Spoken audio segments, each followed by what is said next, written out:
там только наш учитель похож на Шрилу Прабхупаду, только наш учитель. То есть вот как избежать этого? С одной стороны, среда, конечно же, важна, а с другой стороны, как сделать эту среду реальной, как не превратить вот эту вот среду учеников в среду каких-то фанатичных последователей, которые не уважают других и только превозносят своего духовного учителя. Что ты скажешь на это? Да, задачка со всех сторон. И тут Майя. Вот как быть сейчас? Будем думать с тобой, как выкручиваться из положения. Да, мы с тобой были яркими свидетелями вот этих событий, о которых ты сейчас только что говорил вкратце. Вкратце, если подробно рассказать, то, наверное, даже молодые преданные сегодня удивятся, что было в наше время, да, какие культы личности создавались, и как рушилась эта иллюзия. Все мы с тобой пережили, это факт. Теперь у нас вот также эта роль. Вот. И вот хорошие темы, да, как же ученикам быть. И вот я вспоминаю, тогда был только один духовный учитель в основном, да, в Советском Союзе, один. Мы с тобой как раз были его учениками в то время. И сначала не было сравнений, потому что никто не приезжал из духовных учителей, просто был один гуру, все спокойно принимали его. И мы обсуждали лекции, которые слышали, немногие лекции, читали книги Прабхупады. И первое, что мне сказали, когда я спросил, что такое инициация, потому что я уже готовился к инициации, мне сказали, инициация — это означает, что гуру находит тебя через трансцендентную медитацию, через параматму и забирает твою карму. На расстоянии это происходит. И так я это и принял, что вот, и более того, Госвами Махарадж, я это почувствовал даже, не то, что вот я это умозрительно принял. Момент инициации у меня был очень мистический.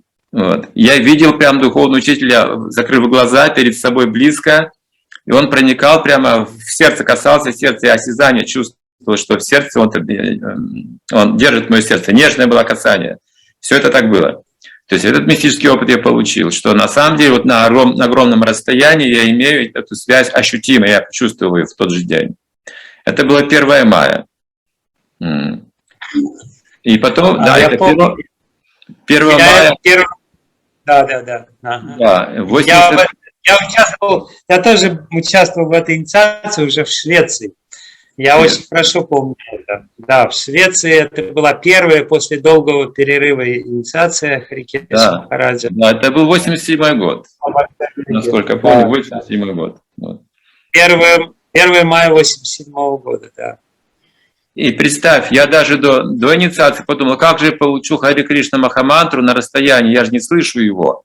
Ну, я же неофит, я так мыслил. То есть гуру дает Хари Кришна Махамантру, мне сказали. Ну хорошо, я для себя думал, как же я его получу, если я на расстоянии, как же я его услышу.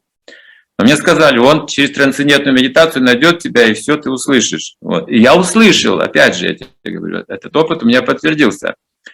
Утром я проснулся в шоке, потому что в ухо мне громко звучала мантра Хари Кришна, как пулеметная очередь, очень бодро, быстро. Голос был Хари Кришна Махараджи.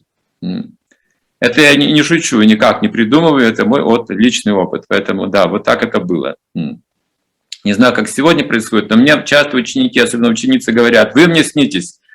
Вот мне постоянно снитесь, вы мне говорите то, мне говорите это. Я говорю, я ничего этого не делаю, не знаю, что там происходит, но опыт мистический, он как бы всегда существует.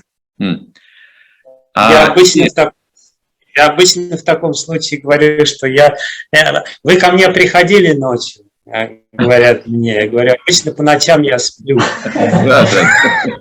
Это факт. Я тоже честно признаюсь, что я по ночам сплю, никуда не хожу. Это важно отметить, да. И вот что мне запомнилось, конечно, потом стали прославлять духовного учителя, и каждый стал прославлять своего духовного учителя, и даже началась вот эта конкуренция какая-то, опыт был такой у нас с тобой. Но мне это в сердце не отложилось. Вот сейчас я вспоминаю, допустим, я это вспоминаю как нашу незрелость, да, я иногда могу даже улыбнуться, что да, мы были такими детьми взбалмошными. А что отложилось в сердце у меня, да, в общении? Как я принял, вот, через что я почувствовал именно духовного учителя? Не через вот это вот возвеличивание, может быть, там какие-то такие вот материальные, да, культы личности, как ты говоришь, да, это все было. А мне запомнились такие моменты, когда я получал наставления духовные, искренние, от моих духовных братьев еще до инициации. Я, допустим, вот помню очень хорошо, как мы с тобой шли от квартиры Шринатаджи, Сатирадж был тогда, на троллейбус, помнишь? Ты помнишь этот момент? И я его помню. И я, потому что я почувствовал тогда вот эту вот духовную близость, понимаешь, что было ценно? Мы не говорили тогда, кто наш духовный учитель, да, что вот он именно представитель Парампары, остальные не знаем там. Вот мы это с тобой вообще не обсуждали никогда. Мы с тобой всегда обсуждали духовные темы. Вот. И да, и вот этот тот момент я помню очень хорошо. Вот как опыт духовный именно, понимаешь, общение с духовным учителем через его учеников. Это мои были духовные братья и сестры. Вот это у меня откладывалось, это запоминалось, это вот это мое. Я помню, как Санака Кумар, я там пек чапати, знаешь, в Прибалтику поехали, там в вашем, у них там храм был в Каунасе, по-моему. И я чапати там пек, я еще не был инициирован. А рядом Санака Кумар тоже что-то делал на кухне. А я этот чапати, у меня не получилось первое совсем. Я взял, скомкал это тесто, но оно свернулось. И бросил в урну, в мусорное ведро. И Санака Кумар мне сказал: ты что делаешь? Это же для Кришны готовим, как ты можешь так относиться? Достал оттуда эту вот штуку, как-то положил рядом, говорит, это все будет предложено. Вот эти вещи я помню вот это трепетное отношение к Кришне, к святому имени. Это мы получали. Я думаю, вот это нужно давать как бы нашим ученикам, эти ценности, и вот это заповедовать, наследовать им нужно. А вот как это избежать, да, вот этого культа личности, я думаю, также я думаю сейчас, вот ты меня на эти мысли навел, что уже будет зависеть, как мы будем общаться между собой, духовные учителя. Чтобы они видели, что у нас есть также эти духовные близкие отношения, что тут нечего сравнивать, нечего сравнивать. Однажды с Ниранджи с вами, очень давно, еще на Урале, я сказал, что вот у духовных учителей разное мнение, может быть. А он сказал, а в чем разница между ними? И я понял, что он меня испытывает, он не очень согласен с моим мнением. И я сказал, да, я сказал, у них разное мнение, но вывод один и тот же, служить Кришне. Он сказал, да, правильно. Вот эти вещи я хорошо помню. А вот это все остальное, оно мне даже не осталось в сердце, ничего не осталось. Вот как игра какая-то, просто вот незрелость какая-то, вот опыт, да. И, конечно же, вот от этих отношений, потому что, смотри, был, конечно, Дикша-гуру, но у меня были очень близкие отношения с Шикша. Все они были мои Шикша-учителя, все ученики Прабхупады, с кем я общался вообще. Ниранджан с вами, допустим. У меня были очень близкие отношения с Шикшей. Как я мог, скажем, да, вот противопоставлять, потому что я в сердце ценил их все. Гопал Кришна Госвами, я в сердце, Прабхавишну Махарадж тогда был.